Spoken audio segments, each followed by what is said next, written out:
Bonjour et bienvenue à tous. J'aimerais lire ce passage dans Psaume 93, du verset 1 au verset 5, qui dit que l'Éternel règne.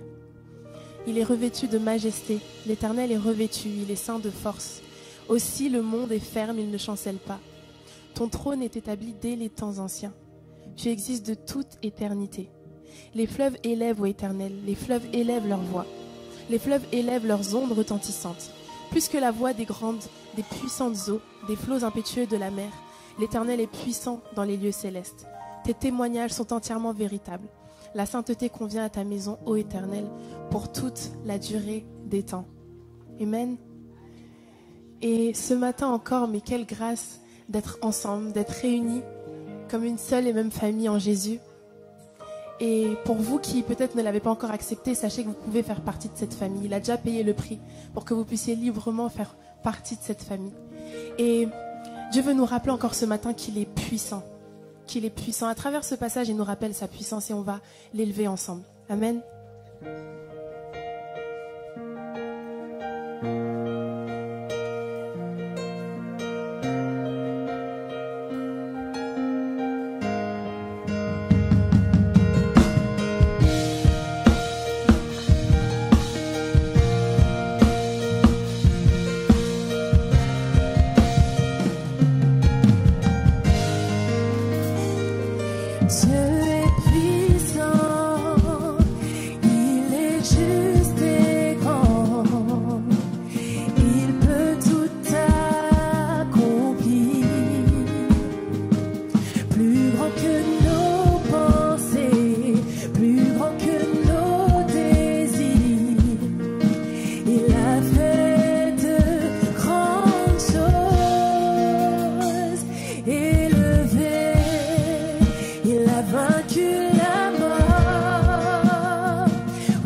avons la victoire,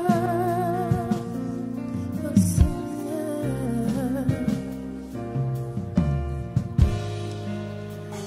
Dieu l'a souverainement élevé et lui a donné le nom qui est au-dessus de tout nom, afin qu'au nom de Jésus, tout genou fléchisse dans les cieux, sur la terre et sous la terre, et que toute langue confesse que Jésus-Christ est Seigneur, à la gloire de Dieu le Père. Est-ce qu'on peut dire ensemble Jésus-Christ? Est-ce qu'on peut le redire ensemble, Jésus-Christ?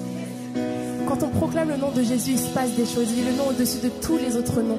C'est le seul nom digne d'être sanctifié, c'est-à-dire d'être mis à part. Ça veut dire au-dessus de tous les noms qui puissent exister dans l'univers.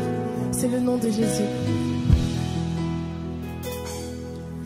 De l'aube au coucher du soleil, tes splendeurs nous émerveillent,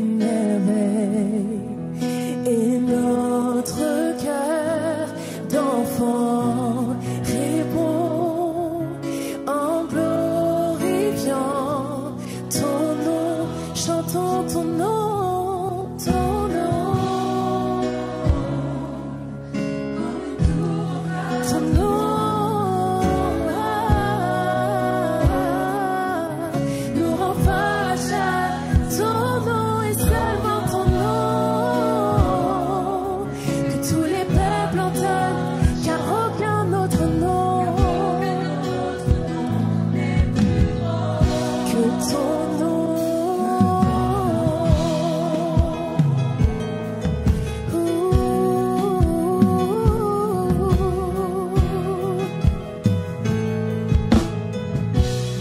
Jésus fortifie nos cœurs.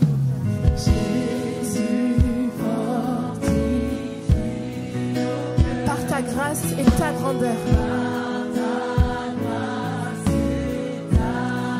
Car c'est en toi que nous prions, Jésus.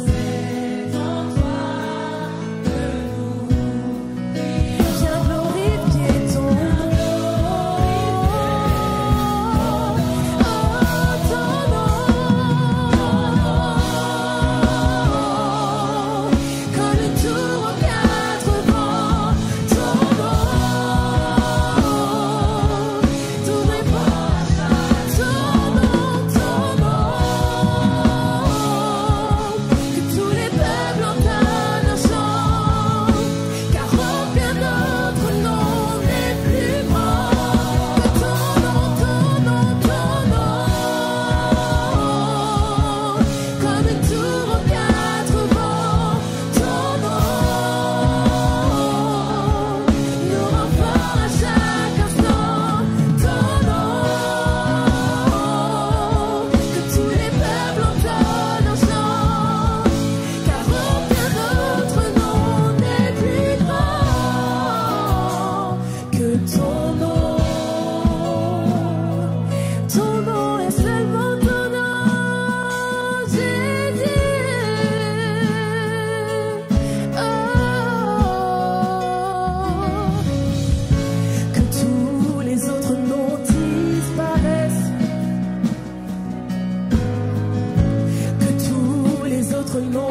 ton nom,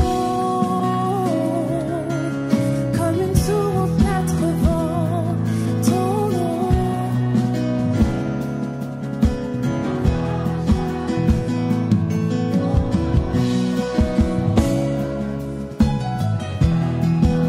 Car aucun autre nom, oh ton nom, comme une tour aux quatre vents, ton nom nous rend fort à chaque instant, ton nom que tous les peuples entament, car aucun autre nom n'est plus grand que le tien, Jésus, que ton nom.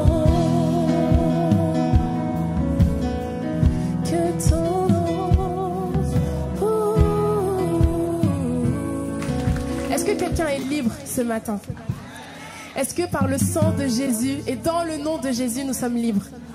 Amen. Et pour ceux qui sont oppressés encore, qui se sentent encore oppressés ou tout simplement captifs, sachez qu'en chantant ce qu'on va chanter, vous prophétisez, vous déclarez.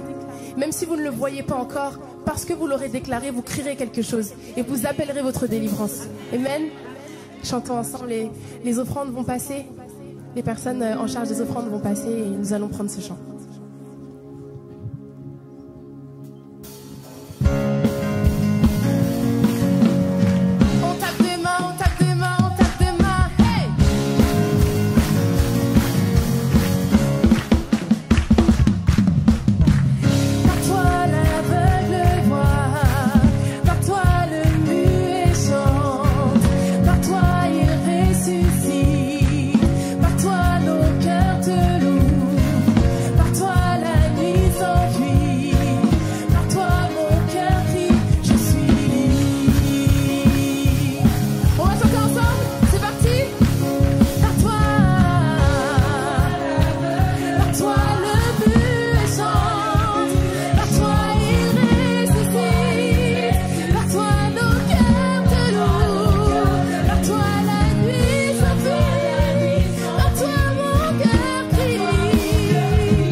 reprendre place. Un grand merci à l'équipe de louanges.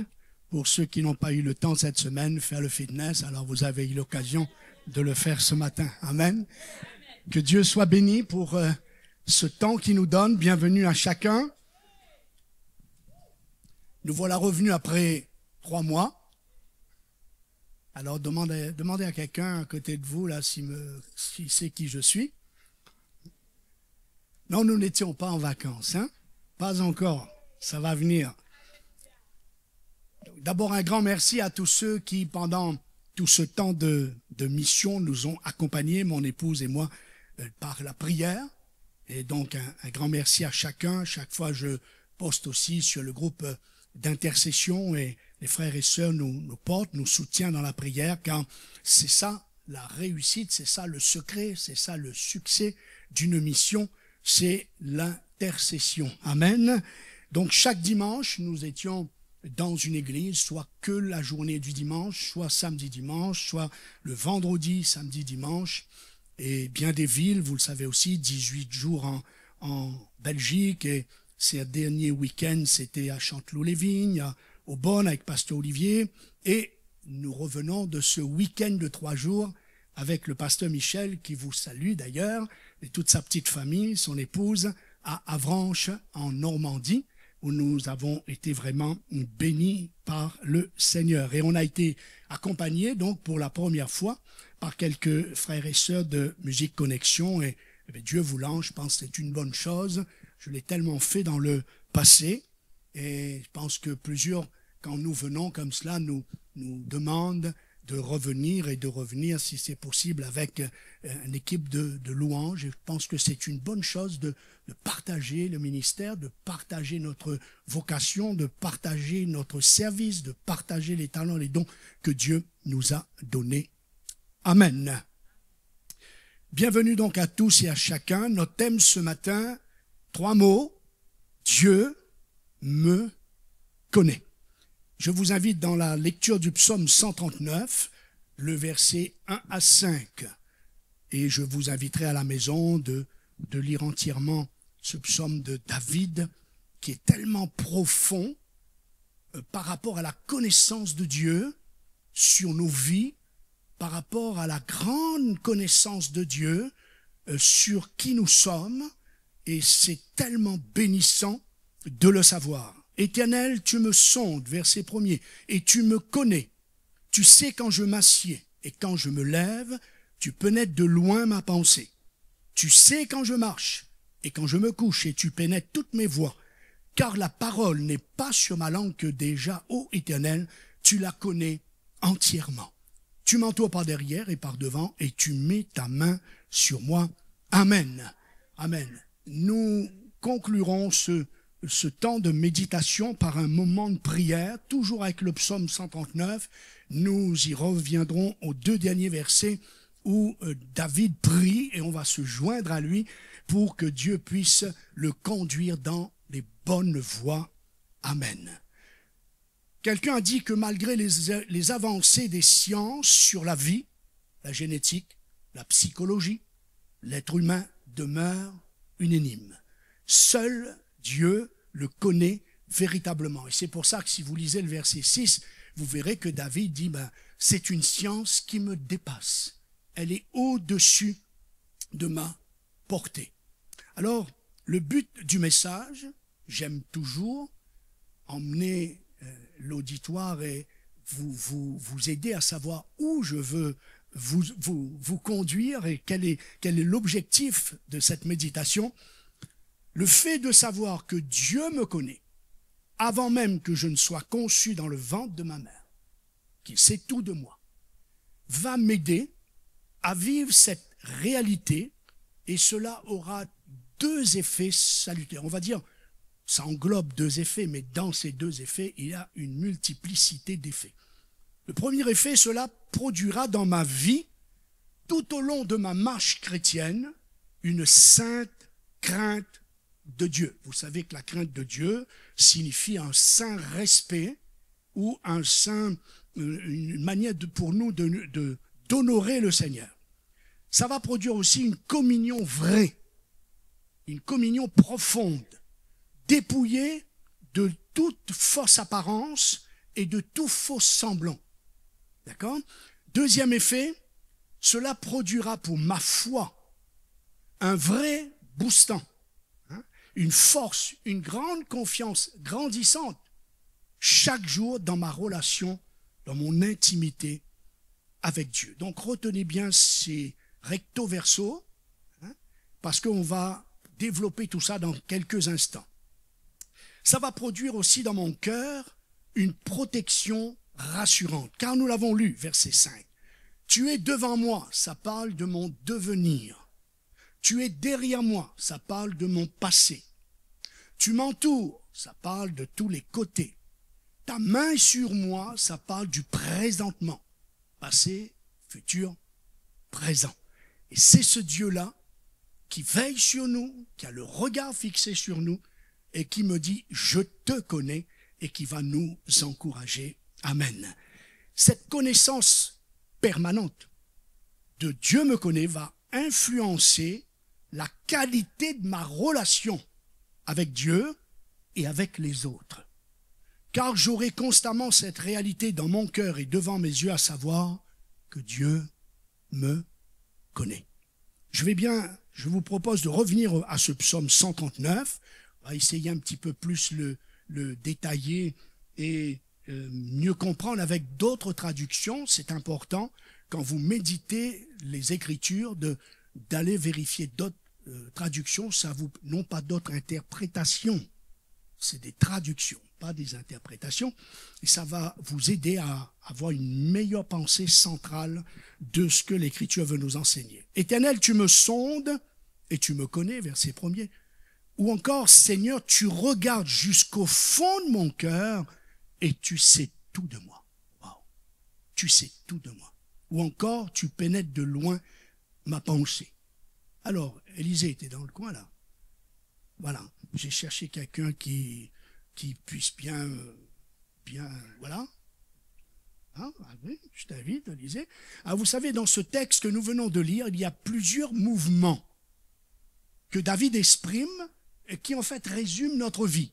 Alors on va faire mimer Élisée, il ne sait pas trop ce qu'il attend, mais il va le savoir en même temps. Hein. Alors, il va nous mimer ce que le psalmiste dit, et comme ça va nous aider à mieux comprendre le sens que David donnait à ce psaume. Il dit, donc, tu sais quand je m'assois. Tu cherches une chaise. Matthieu, ce matin, il s'est assis par terre. T'as une chaise, là? Ah, il a trouvé, hein? Voilà. Tu sais quand je m'assois. Tu sais quand je me lève. Tu sais quand je marche. Tu sais quand je me couche. Non, il n'y a pas de lit, hein, désolé. Ouais. On ne va pas le laisser dormir longtemps quand même. Hein. Et tu sais quand je parle, ça c'est la nouvelle génération téléphone, hein, quand je m'exprime et quand je prie. Amen. Allez, on encourage Élisée. Amen. Si vous avez souligné tous ces termes d'expression, de mouvement, ça inclut toute notre vie, en fait. Hein? Et Dieu me voit donc, effectivement, quand je suis à l'église, mais pas seulement, mais aussi quand je suis à la maison, quand je suis à l'école pour les enfants, il faut bien retenir cela, au travail, quand je suis dans ma voiture, le bus, le métro, même si on est coincé comme des sardines dans les métros, mais Dieu nous voit si on est en train, et Dieu nous voit quand on est en avion. Alors je peux vous dire, s'il y a bien un endroit que je fais confiance à Dieu de savoir qu'il me voit, c'est quand je suis dans l'avion. Hein? C'est assez flippant. Il voit, on va aller un peu plus loin, il voit quand je m'assois dans une boîte de nuit. L'église est devenue une boîte de jour, il faut juste faire attention. En mauvaise compagnie, quand je m'assois en mauvaise compagnie, avec ceux qui m'attirent vers le bas. Il me voit aussi quand je suis en bonne compagnie, avec ceux qui m'attirent vers le haut. En notant cela, j'ai pensé à quelqu'un, il n'y a pas bien longtemps, qui me disait qu'après un long temps d'éloignement avec le Seigneur, il a fréquenté bien des choses qu'il regrette aujourd'hui. Mais il me disait, pasteur, j'ai rencontré dans ces milieux-là bien des chrétiens.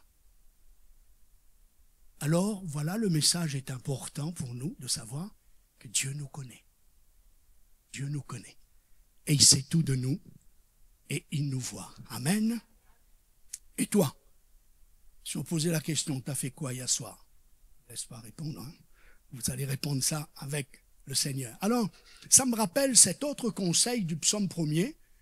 Heureux l'homme qui ne marche pas selon le conseil des méchants, qui ne s'arrête pas sur la voie des pécheurs, qui ne s'assied pas en compagnie de ceux qui se moquent de tout. En fin de compte, heureux celui qui ne se laisse pas influencer. C'est ça que ça veut dire. Car avez-vous noté les trois expressions à nouveau de mouvement? Heureux celui qui ne marche pas, qui ne s'arrête pas, qui ne s'assoit pas. Si vous avez suivi ces mouvements, ça parle d'influence, des gens qui sont influençables.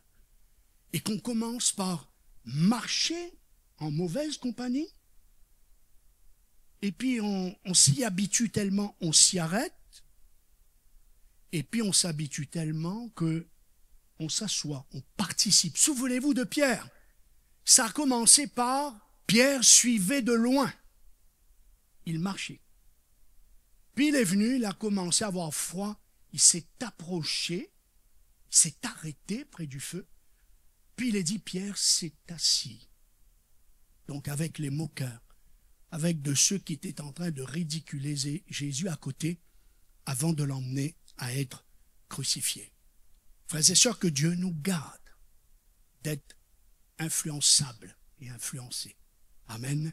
Mais soyons le contraire, soyons des influenceurs. Amen. Et toujours dans ce psaume 139, il est dit, Dieu connaît quand je me couche, quand je vais dormir, hein, Élisée l'a si bien exprimé, là, quand je vais dormir, et moi je rajoute, Dieu sait quand je me couche et avec qui. Car Dieu sait tout. Une autre traduction dit, tu es au courant de tout ce que je fais. On va prendre quelques exemples rapidement. Si vous lisez le livre de la Genèse, vous verrez que Abraham va demander à sa femme, Sarah, de le faire passer pour son frère, et elle-même, elle va dire que elle est la sœur, et lui, enfin oui c'est ça, la sœur d'Abraham, et Abraham c'est son frère, et le roi de Guérar, donc il a zioté, il a flashé, il a kiffé sur la femme d'Abraham, et donc il l'a pris, tout simplement. Alors Dieu va lui parler en songe, oui, parce que Dieu parle aussi à ceux qui ne le connaissent pas. Et pendant la nuit, il va lui dire, tu vas mourir. Waouh! À cause de la femme que tu as prise, car elle a un mari. Elle est mariée. Si Dieu devait faire mourir tous ceux qui se retrouvent dans cette situation en 2024, pas rester grand monde sur la terre, hein? Et cet homme va répondre dans cette vision, dans ce songe, mais Seigneur, il m'a dit que c'était sa sœur, et elle-même, elle m'a dit que c'est mon frère. J'ai agi avec un cœur pur, avec des mains innocentes. Dieu lui dit, moi aussi, je sais. Wow. Je sais. Je sais que tu as agi avec un cœur pur, aussi ai-je t'empêché de pécher contre moi. Empêché de pécher contre moi. Amen. C'est fort ce texte. Dieu nous connaît. On va un peu plus loin. J'aimerais parler de la femme samaritaine. Pour tous ceux qui, vous connaissez certainement ce texte dans l'évangile de Jean, chapitre 4, Jésus en entretient avec elle, et à ce moment-là, il n'y avait pas de contact, il n'y avait pas de dialogue entre un samaritain et un juif, etc.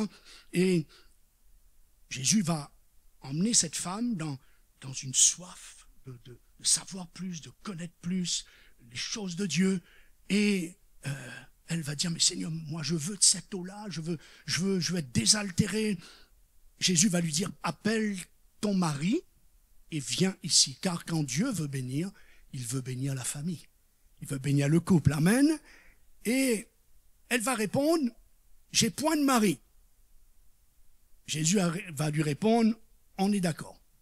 Tu as raison de dire que tu n'as pas de mari, car tu en as eu 5. Je ne sais pas si elle les a tous tués, je ne sais pas, mais le 6e, parce qu'elle en est au 6e, mais celui que tu as maintenant n'est pas ton mari. Ça peut vouloir dire aussi, ça c'est ma petite interprétation à moi, j'ai dit peut-être, ça peut vouloir dire aussi, celui que tu as maintenant n'est pas ton mari, mais celui d'une autre. Celui d'une autre. Parce que Dieu connaît. Si ça parle à quelqu'un, il ne reste plus qu'à nous repentir. Vous savez que la parole de Dieu n'a jamais été donnée et Dieu ne nous a jamais demandé de prêcher pour accuser, pour condamner. Dieu n'était pas en train de mettre cette femme mal à l'aise. Jésus, ça fait tout d'elle. Si Dieu devait nous juger, alors il n'avait pas besoin de venir sur la terre. D'en haut, il pouvait déjà le faire. Il n'a pas fait pour la gêner, pour la choquer. Mais quand le Seigneur, Richard nous a introduit avec ces textes qui parlent de lumière et de vérité. Dieu est lumière, Dieu est vérité. Et quand la lumière de Dieu se projette sur nos cœurs, ce n'est pas pour condamner, mais pour attirer notre attention, afin que de nous gagner par son amour et nous sauver. Amen. Ne n'oublions jamais cela. Par exemple, on a parlé de David. David, il vivait chaque jour cette réalité de Dieu me connaît. Dans le psaume 69, et je vous inviterai à parcourir les psaumes de David et découvrir comment il y avait cette grande connaissance dans le cœur de David, que son Dieu sait tout, et il pouvait donc prier en toute liberté. Il va dire, « Oh Dieu, tu connais ma folie. Tu connais mes fautes. Elles ne te sont point cachées. Tu connais mon opprobre, ma honte, mon ignominie. L'opprobre me brise le cœur. Je suis malade. » Vous comprenez? Il y a ces deux facettes. Il connaît, il sait que Dieu le connaît, et pour cela, il se sent libre dans la communion avec Dieu, sachant que Dieu connaît aussi ses folies. Ça montre encore qu'il n'y a pas une pensée de condamnation derrière.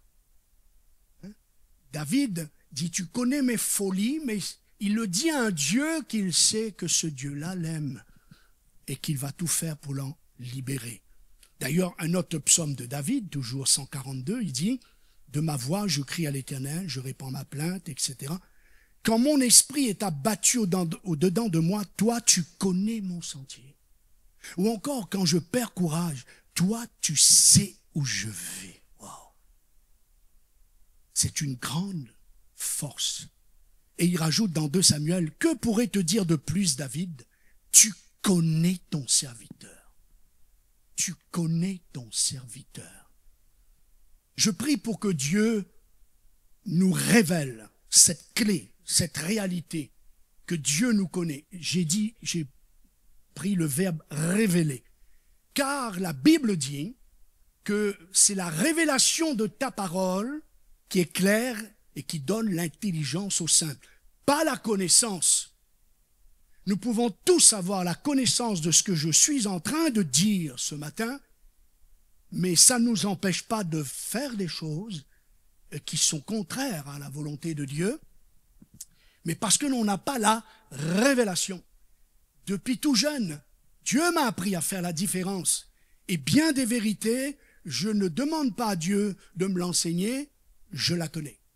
Quel chrétien ne sait pas que Dieu la connaît, le connaît? Quel chrétien ne sait pas que Dieu le voit, que Dieu l'entend? Mais il faut donc aller plus loin. Et je prie pour que, après ce culte, il y a comme un beginning, comme un commencement qui vient qui se rajoute à notre vie chrétienne, une révélation. Dieu me connaît. Il sait quand je me lève. Ça a été mimé. Pour aller où? Il sait quand je me lève, quand je m'assois. Avec qui? Il sait quand je marche. Il sait quand je parle. Et qu'est-ce que je dis? Dieu sait tout. D'ailleurs, David a enseigné cette vérité à son fils dans 1 Chronique 28, à Salomon, je parle. Et toi, Salomon, mon fils, sache que l'Éternel sonde tous les cœurs il pénètre tous les desseins et toutes les pensées. Voilà un papa qui avait vécu cela et qui a souhaité de l'enseigner à son enfant. Et écoutons comment Salomon va réagir des années plus tard. Dans 1 Roi chapitre 8, vous savez que tout ce chapitre, c'est un moment d'intercession de Salomon devant Dieu jusqu'à ce que le feu de Dieu descende. Et donc je prends un extrait de sa prière, il dit « Exauce-les des cieux ». Il parle de ceux qui vont venir dans la maison de Dieu pour demander pardon à Dieu. Il va dire « Pardonne, traite chacun selon sa conduite. Toi, qui connais le cœur de chacun, car seul tu connais le cœur des enfants des hommes. Amen. » Voyez, il a communiqué cet enseignement à Salomon. Et jusque Salomon ne l'a pas pratiqué durant toute sa vie, puisque nous connaissons la fin de la vie de Salomon. Je me souviens, à l'époque, dans la salle Wagram, nous avions souvent des grands rassemblements à la région parisienne, dans cette grande salle, plusieurs centaines et centaines de personnes. Je me souviens, ce jour-là, j'étais jeune, 17, 18 ans, et j'étais encore un petit peu attaché à mes chanteurs, certains en particulier, et un en particulier. Et dans la semaine, ce chanteur-là, il s'était suicidé. Et moi, j'étais peiné, et il était tellement comme un exemple pour moi, un modèle, je ne vous dis pas plus pourquoi. Et le prédicateur prêche, et puis, en plein milieu, il s'arrête et il dit « Dieu te connaît ». Et il dit « Où est maintenant ?» donne le nom du chanteur. « Où est maintenant telle personne ?» Tu l'as idolâtré, tu as presque identifié ta vie à lui, mais il est où maintenant? Le fait qu'il n'était pas accroché à l'essentiel, aujourd'hui, il a ôté lui-même sa vie. Et le plus étrange, c'est qu'il regardait bien, il ne bougeait pas du tout de l'autre côté, bien dans ma direction où j'étais assis. C'était encore une fois pour moi un rappel de ce que Dieu m'avait enseigné tout petit. Il me connaît. J'ai senti que c'est à moi, directement à moi, qu'il parlait, avec aussi l'intention de me rassurer et de me consoler. Car j'ai appris de Dieu avec le recul que souvent de la façon, de la manière que nous rencontrons Dieu, de la manière que nous avons été emmenés à l'évangile, ça va un petit peu identifier un peu notre appel quelque part, le service que Dieu, ou ce à quoi Dieu va nous utiliser. Et en tant qu'enfant, Dieu m'a fait la grâce de venir vers moi avec cette grande vérité que je suis en train de vous enseigner ce matin. Il me connaît. Il me connaît. Et ça me permettait donc, quand je m'approchais de lui, ce petit garçon que j'étais, dans ce foyer avec un père malheureusement addict à l'alcool et qui faisait souffrir ma mère, et bien ce petit garçon-là, quand il se retrouvait seul, il savait que Dieu le connaît, que Dieu sait tout de sa maison, de son foyer. Ce qui va vous éviter dans la prière à faire toute une liste d'informations. La prière, ce n'est pas une liste d'informations, c'est une liste d'adoration et de confiance. Parce que Dieu sait tout. Alors ne perdez pas de temps pour lui parler de votre voisin qui vous casse les pieds, de votre patron qui vous saoule, il le sait. Venez juste en sa présence et croyez dans ce Dieu qui voit tout, qui entend tout, qui connaît tout. Nous avons la présentation d'un petit Matthieu dans le premier culte et nous aurons la présentation de 2 autres enfants dans ce deuxième culte. Ils attendent tous que ce soit moi, je ne sais pas. Mais... Alors moi je dirais parents, enseignons cette vérité à nos enfants. Non seulement cela sera pour eux un mur de protection, et nous vivrons des jours heureux, tranquilles, de les voir en sécurité dans le Seigneur. Amen. Nous avons essayé avec mon épouse, aucun parent n'est parfait, mais nous avons essayé, puisque Dieu m'a enseigné cela tout petit, on projette toujours ce à quoi Dieu nous a communiqué, donné, on le projette sur les autres. Et Donc nous avons communiqué, enseigné nos enfants dans ce domaine. Et les 3 premiers, parce que le dernier, il n'a pas grandi avec eux, puisqu'il y a 20 ans d'écart, hein, donc John, mais les 3 premiers, il y avait 11 mois et 13 mois de décalage, hein, on n'a pas chômé, et ils allaient à l'école ensemble, la même école, et ils étaient en même récréation. Donc quand ils revenaient de l'école, chacun voulait donner sa petite version de ce qui s'est passé, toujours de mauvais, évidemment, ça c'est le cœur de l'homme. Alors, papa a fait ça, papa, non, c'est elle, non, c'est lui. Top! Je disais, papa et maman ne peuvent pas juger dans quelque chose que nous n'étions pas présents. Mais qui vous a vu? Alors, Benjamin, qui parlait un peu sur la langue, toujours le premier pour parler, il dit, Jésus? Je dis, voilà, vous avez tout compris. Donc, nous les avons jamais pris pour des saints, mais seulement nous leur avons juste rappelé qu'ils soient en colonie de vacances, ils y allaient souvent, qu'ils partent dans une autre église, qu'ils soient à l'école. Dieu les voit. Dieu nous connaît. Et je rajouterai que nous, pasteurs, monos, éducateurs, responsables des ados, des jeunes, enseignons cela à ceux et celles que Dieu nous a confiés. Et nous ferons des disciples intègres, vrais et solides. Amen. Si on communique à nos enfants, nos ados, nos jeunes et nos adultes cette grande vérité, Dieu te connaît, ce qui implique tout. Dieu voit, Dieu t'entend, Dieu sait où tu vas, avec qui tu parles.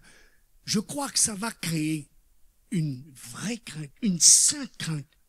Pas la crainte du pasteur, pas la crainte de l'église, pas la crainte de perdre son service, parce que parfois nous cachons des choses pour pouvoir continuer à servir dans ce que nous aimons, non pas Dieu, mais le service.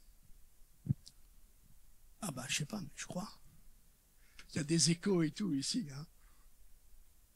Alors, essayons d'inculquer la crainte de Dieu, afin que mon enfant va aller à l'école, au primaire, lycée, collège, la fac, etc., que mon enfant sait, papa n'est pas là, maman n'est pas là, tonton, tati n'est pas là, pasteur n'est pas là, mais Dieu est là. Amen. Alors que Dieu nous aide vraiment à communiquer cette clé à nos enfants. David, vous pourriez là aussi étudier, je vous donne des pistes de réflexion. Il y a d'autres qui déclaraient cela, beaucoup d'autres. Je prends juste Jérémie. Toi, Éternel, tu me connais, tu me vois, tu sondes mon cœur qui est avec toi. On va aller un peu plus loin, je pense à Zachée. Et là, je précise, au travers de cet homme, il y a un enseignement là qui nous parle, attention à nos jugements. Zachée était un type de tous ceux qui aspirent, qui recherchent Dieu, peut-être à leur façon, mais dans le secret de leur cœur, parce qu'ils se sentent mal à l'aise, aussi bien en présence de chrétiens, ou même de venir à l'église. Vous voyez, Zachée me fait penser un peu à ça. Parce qu'il n'était pas clair, et il savait qu'il n'était pas clair. On sait quand on n'est pas clair. Hein? On n'a pas besoin que Dieu envoie un ange pour nous le dire. On sait quand on fait quelque chose de mal. Ça s'appelle la conscience. D'accord? Et Zachée savait bien qu'il était collaborateur avec les Romains, qu'il prenait tout ce qu'il pouvait prendre. Alors il était mal dans tout ce qui était religieux, dans tout ce qui parlait de vérité. Alors il voulait tellement pourtant connaître ce Jésus qu'il a dû entendre parler. Alors il est monté dans son arbre. Et puis vous savez, Jésus est arrivé, a levé les yeux, parce qu'il savait où il était niché, Zachée. Il a dit à toi de descendre, il faut que je demeure aujourd'hui dans ta maison. Alors n'hésite pas ce matin à descendre de ton arbre, parce que Dieu sait tout de toi. Et j'insiste, regardez tous ces témoignages, il n'y en a aucun que Dieu a enseigné cette réalité qu'il connaissait cette personne, mais dans un esprit de jugement, de critique ou de condamnation. Mais toujours avec un fond, j'allais dire un fond d'amour pour gagner ce cœur, pour gagner cette âme, pour gagner cette vie. Amen. Alors une petite pensée ce matin pour toutes les femmes, si elles m'entendent dans le KGB, là, vous savez que demain, 25 novembre, c'est la journée internationale pour l'élimination, non pas de la femme, mais de la violence à l'égard des femmes. C'est demain. Donc c'est une journée internationale. Je vous ai mis la diapo que j'ai prise sur France Info, non, ou sur la 3. Une femme tuée tous les 3 jours. On a quand même du mal, presque à y croire. Mais à cause de tous ces problèmes dans les foyers, ces disputes, ces hommes qui font du mal. Donc, voilà. Et je pense que j'ai voulu dans ce message aussi nous rappeler que Dieu sait. Dieu sait celui qui fait le mal. Dieu connaît aussi celui qui reçoit le mal. Bien que Dieu les aime tous les deux, mais il est bon de savoir que Dieu sait. Un jour, j'ai témoigné à quelqu'un, c'est quelqu'un qui était opposé à Dieu. Alors, j'ai tombé là sur une boule de feu. Il faisait du karaté, toutes sortes d'arts martiaux. Alors, il a commencé à faire tout un wow, un Jackie Chan là, devant moi.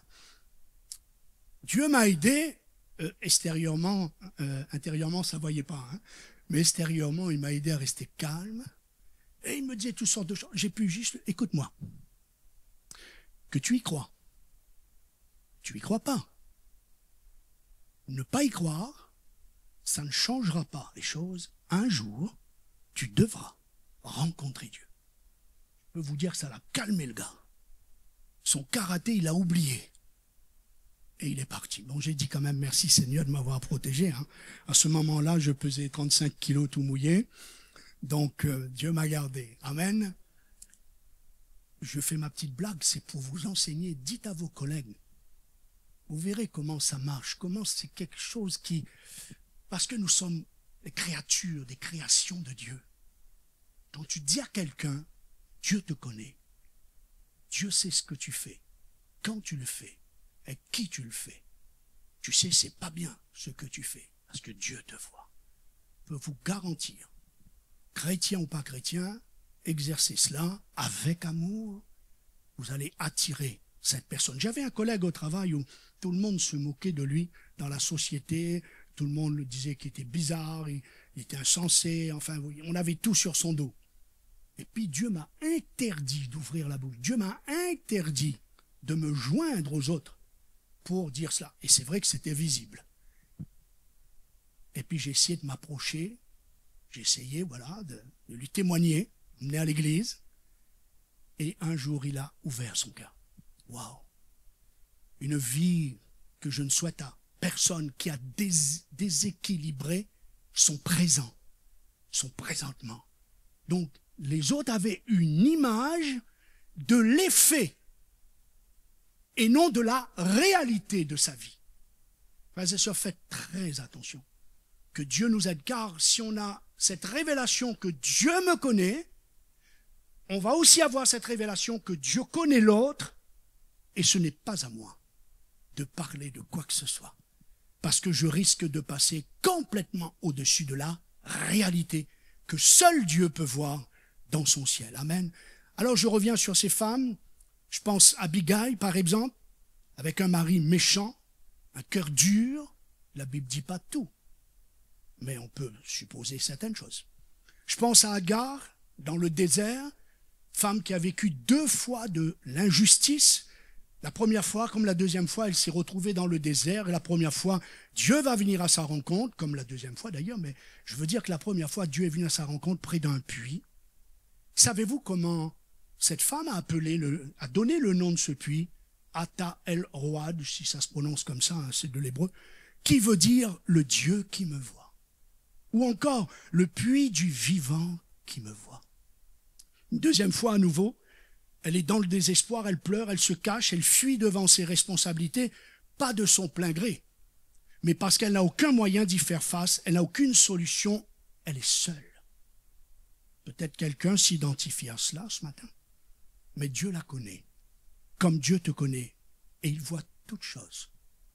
Et ce matin, il t'appelle à lui faire confiance. Il interviendra miraculeusement comme il a fait pour cette femme. Vous savez, quel que soit notre titre, notre position, Dieu est juste. Dieu est juste. Ne l'oubliez jamais. La Bible dit que la base de son trône, c'est la justice. Dieu est juste.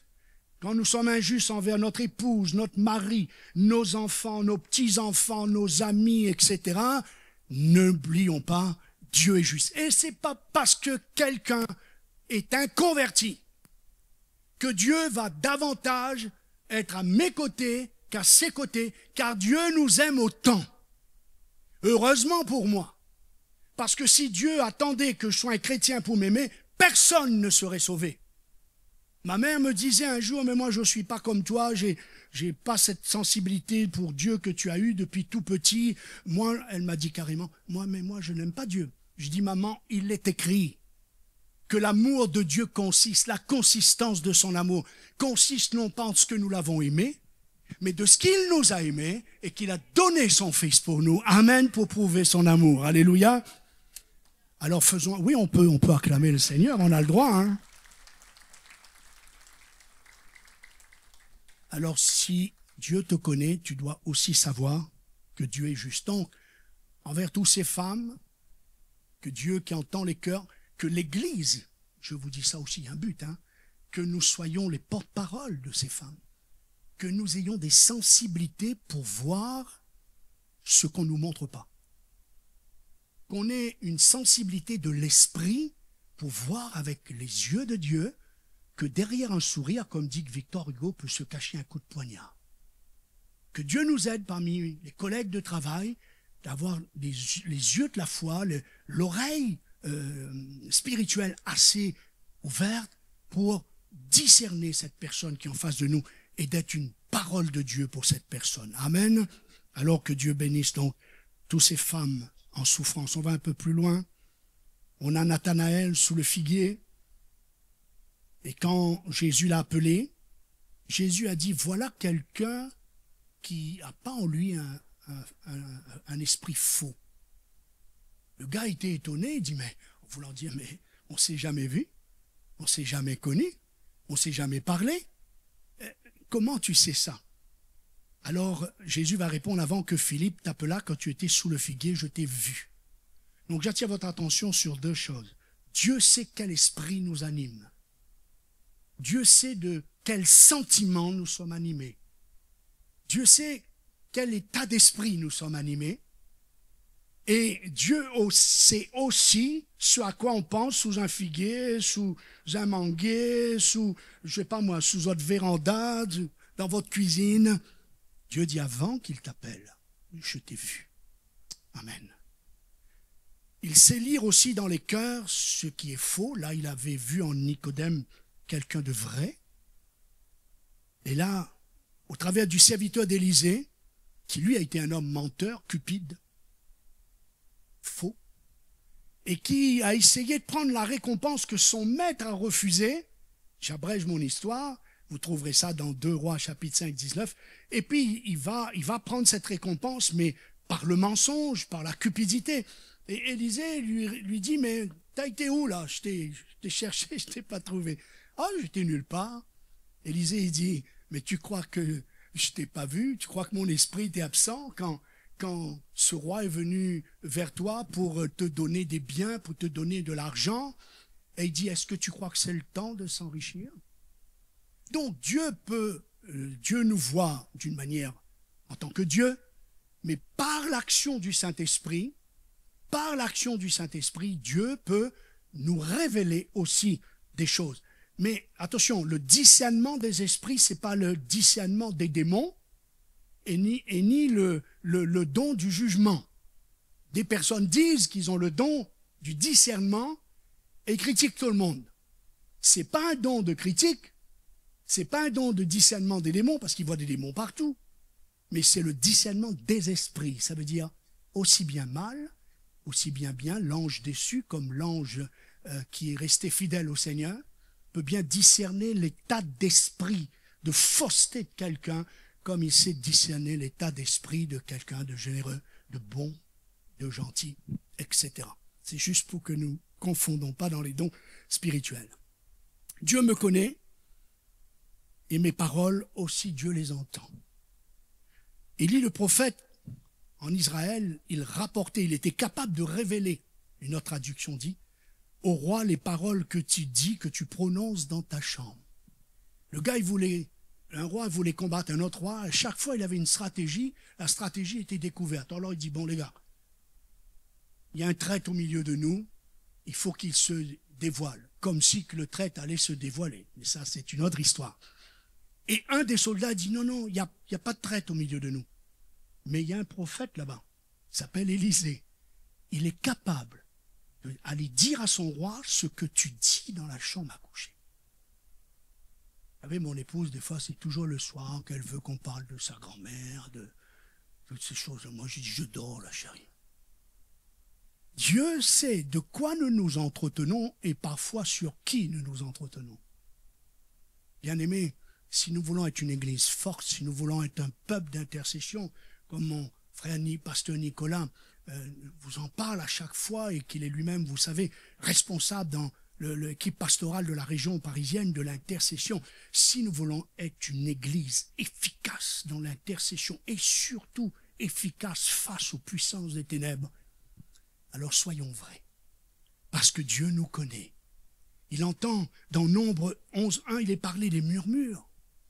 L'Éternel, le peuple, murmura, ou des plaintes, et cela déplut aux oreilles de Dieu. Lorsque l'Éternel l'entendit, sa colère s'enflamma. Le feu de l'Éternel s'alluma. Ce n'était pas le feu du réveil, celui-là. C'était le feu de la colère de Dieu. Alors que Dieu nous aide, c'est là que j'aimerais vous aider, au niveau de l'intercession, comme Dieu l'a fait avec moi.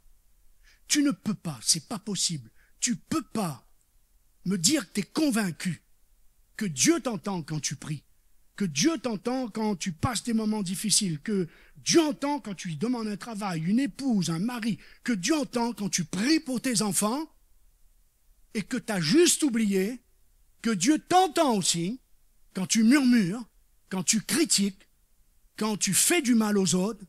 Tu as juste oublié que là aussi, Dieu t'entend.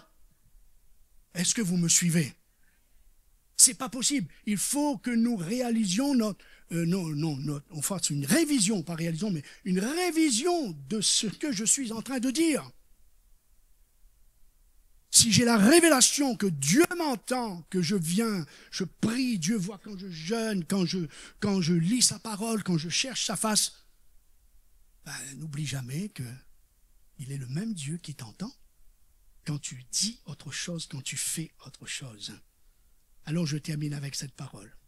Dieu nous connaît, il nous voit, il nous entend nos peines, nos larmes, comme nos jugements, nos critiques, nos murmures.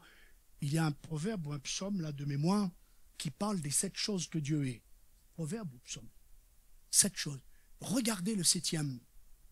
Dieu est ceux qui mettent la division entre frères. C'est écrit. C'est bien de savoir ce que Dieu aime. C'est bien de savoir ce que Dieu est. Et H-A-I-T, afin de nous permettre d'être des chrétiens véridiques, réels, des chrétiens qui connaissent leur Dieu et qui savent que ce Dieu-là me connaît et ça va m'aider à veiller sur mes paroles, sur mes intentions, sur mes jugements. Et je termine avec ça. Je l'ai prêché ce week-end avec Sarah Richard et puis le couple Pinto qui était des nôtres sur la Normandie. Ils m'ont entendu dire cela dans cet enseignement sur la prière.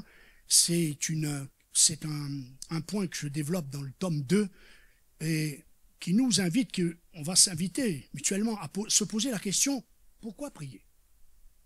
Puisque Dieu sait tout, il voit tout, il entend tout, il connaît tout, il peut tout. Et surtout quand vous lisez le psaume 139. Alors nous pourrions répondre que nous prions parce que c'est une loi spirituelle, c'est un commandement de Dieu. La prière est une institution divine, c'est un principe divin, et certainement, nous pourrions en rajouter. Mais que pensez-vous?